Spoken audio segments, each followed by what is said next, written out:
where I had about 4,000 troops training for Iraq, because that was our daytime job, train troops for missions in Iraq and Afghanistan. And they were from the Wisconsin National Guard. And we drove out of Atlanta. We had to wait about 12 hours because the storm came toward Atlanta.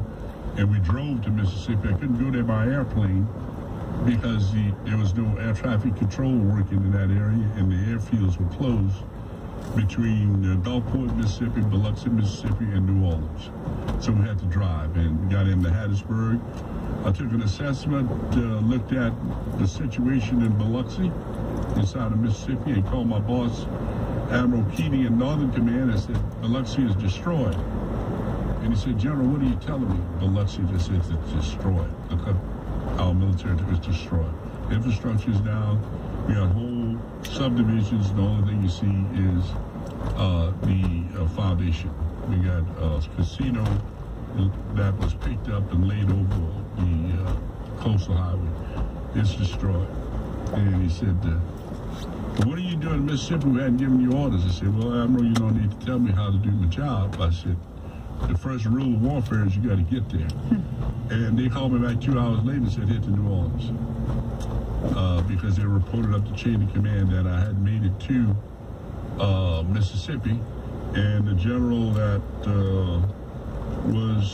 should have gone to New Orleans, he was waiting on orders in Austin, which was the playbook. And because I was the closest, I got moved in.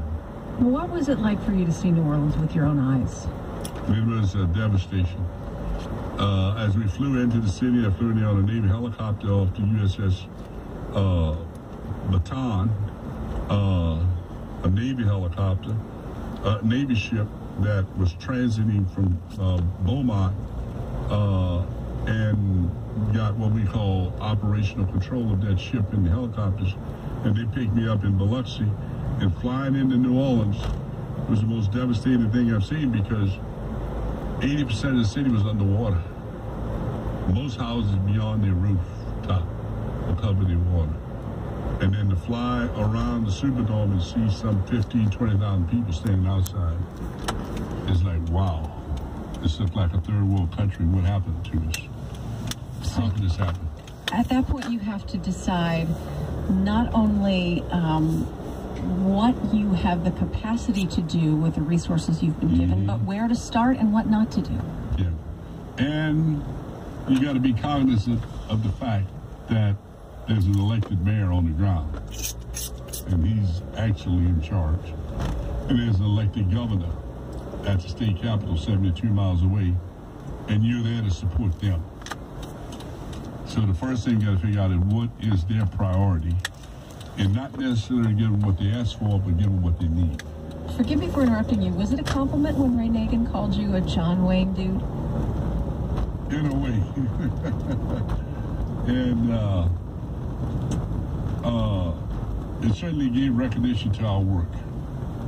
And there's a lot of subtleties in being, because, you know, because John Wayne was a TV character. He didn't actually exist and walk the earth like normal humans. So in a way, it was a compliment. On the other hand, it made you think about when the Americans see John Wayne show up, well, the problem's going to get solved. Somebody's going to get killed, somebody's going to go to jail, and in a few hours, everything will be done. Well, it doesn't happen that way in a disaster. Mm-hmm. So there's no instant solutions here. And